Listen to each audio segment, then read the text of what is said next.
Hello friend, welcome to Side Scanner YouTube channel. This video discuss about the Volvo EX90 review. So let's start my video. As particle and cleverly designed as you hope from Volvo, the EX90 is the best electric family SUV available right now. Good stuff. Smooth and silent on the road, well packaged and thought out cabin, handsome and desirable. Bed stuff. Very reliant on touchscreen operation, not call cup holders, high price. Overview. What is it?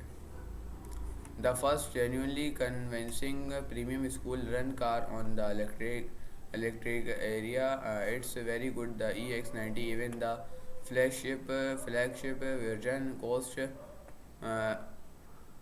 100 555 euro before options more for affordable vision likely starting at 75,000 euro will be along in May 2025. Or I called just have an EXC90 now for about E60 E60k 60k euro. You called, but the EX90 moves the game on significantly, not just in terms of packaging and driving, but technology and design.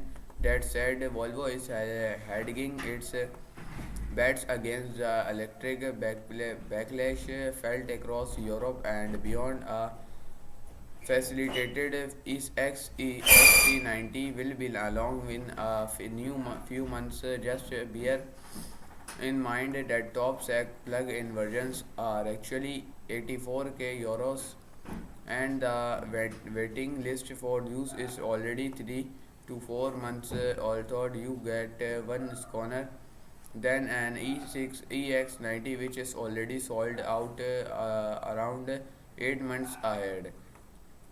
The EX90 is built on an updated electric only version of the SPA platform that underpins the XC90. The only other car currently using it is the Polestar 3. So this is not a Geely platform found under a host of Chinese SUVs or a Lotus Elise with a Swedish makeover, although built in China as well all European and American EX90s will come from a Volvo plant in Charleston, South California. Practically, practicality matters here, right? It is the be all and all of this car, and why is it better thought out and more user friendly than any other electric family SUV.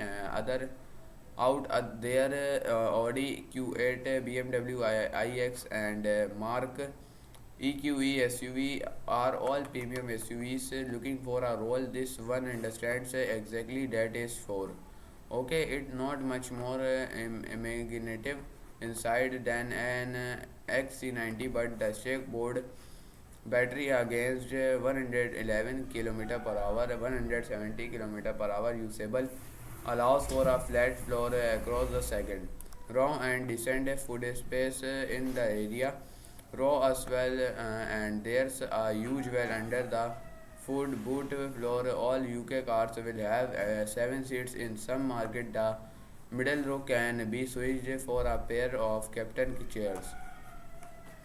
Outwardly, it's a big car getting on 400 mm longer than an XC90 at 5037 mm long and a similar amount wider too, but it don't look it in apart. This might be because we were driving in it in America, but also because Volvo has successfully applied the same reductive design philosophy that Range Rover made Focus. It looks like an XC90 but simpler, cleaner identity. Volvo just may be a bit faster at the front.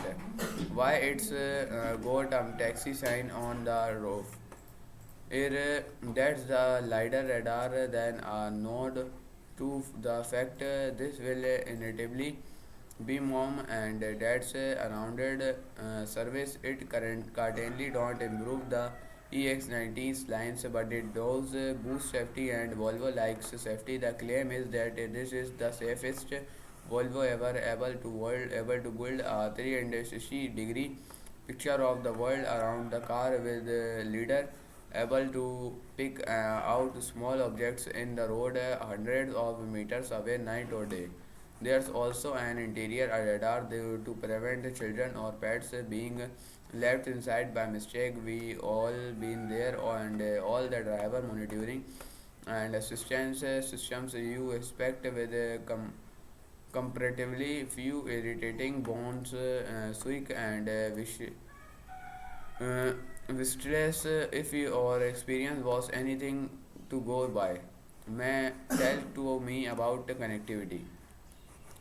We know what you're getting at, and it's not the kind of connectivity that links car to driver, but the radar then car and called radar then developing software itself. Volvo was early to link up with Google, so Android software runs the 14.5-inch central screen. The touch screen itself is fast, lovely to look at, and logical to operate, but it's still a touch screen, so demands your attention when a button or switch can largely be operated by intuition. How Volvo squares this against safety was a question arised when the EX30 was launched last year.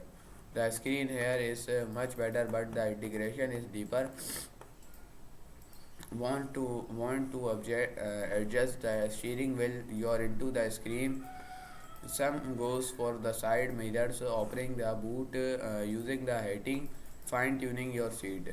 And that's not the end of it. You can control the car via Google from home to unlock its unlock it or set the cabin temperature. Your smartphone is the key. Yes, really, there's also 5G, but as you found with Volvo in the past, that's no help, and there's no phone signal, and everything is offline, including the sad web.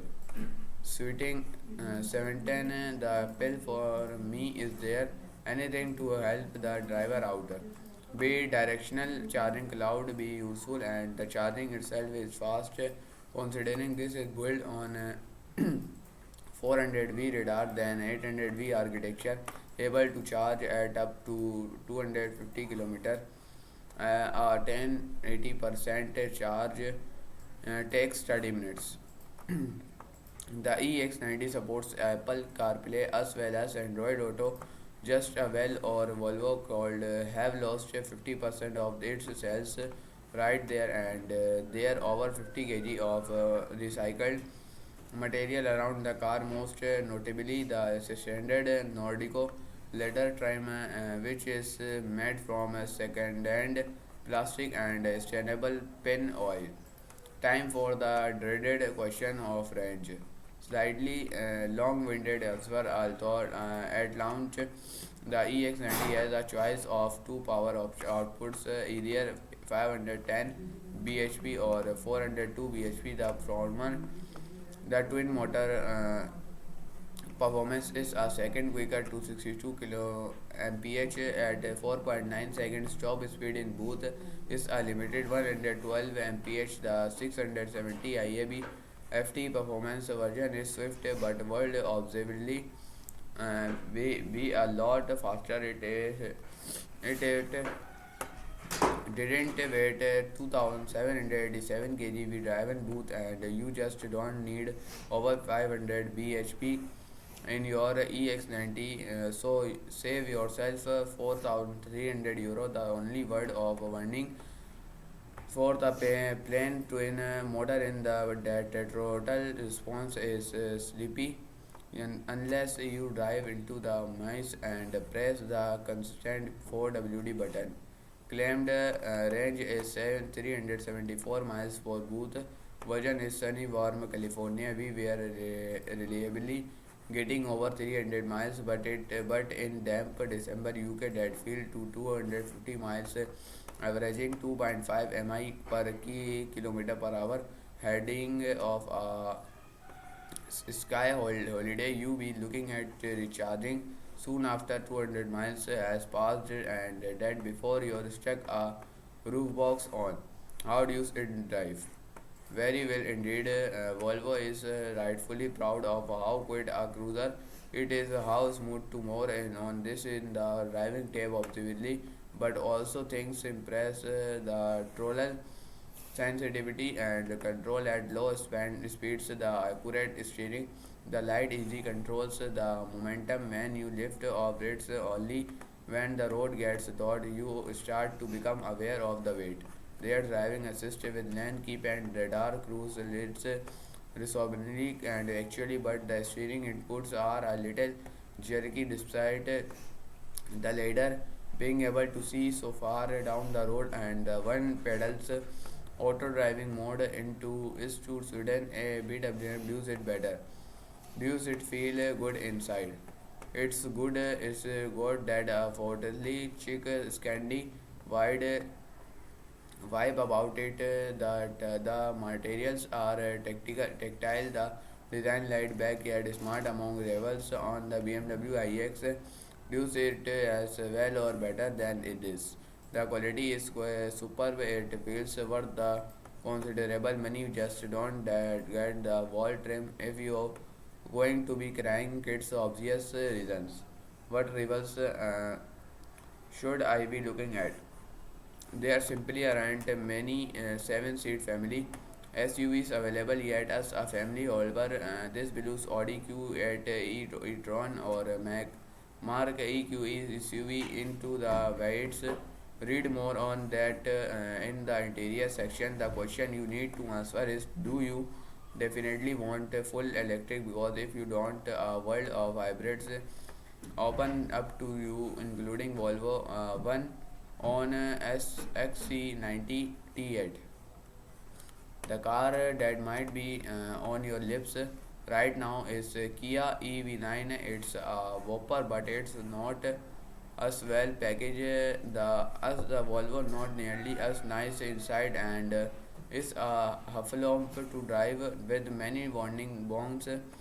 Prices for that range from 65 euros 75 77k euros. In case you're interested, we tested it against a hybrid XC90 recently. Or choice from the range: Volvo 3 kilometer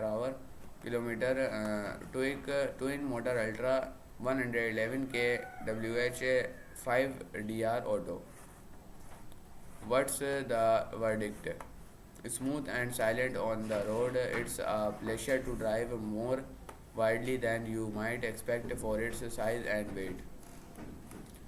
Thought we mentioned other revels about above the EX90 feels quite specifically aimed at Tesla, from the functionality built in the touchscreen to the laid-back yet chic design. This is aimed at Model X and Model Y buyers. The yes website, despite the price difference to the latter, it's a much better thoroughly family car than either of those. The boost is genuinely huge. The car is spacious, stored out with easy to operate seats and clever touches. We took the EX90 to meet some corner moms in the US, and the main criticism was the size and number of cup holders, too small and not used. Apart from that, it was widely admired. Smooth and silent on the road, it's a pleasure to drive more widely than you might expect for its size and weight. It's easy to see out of underbending and consumes long journeys with keys of its in a spectacular comfort. The message seats are some of the best we ever come across. Relevant not if you are parent. Little luxuries help using the subtly in the back and in the EX90 little luxurious are anywhere you look. तो दोस्तों आज की video के लिए सिर्फ इतना ही। मैं मिलता हूँ आपसे अगली वीडियो के अंदर, तब तक के लिए बाय।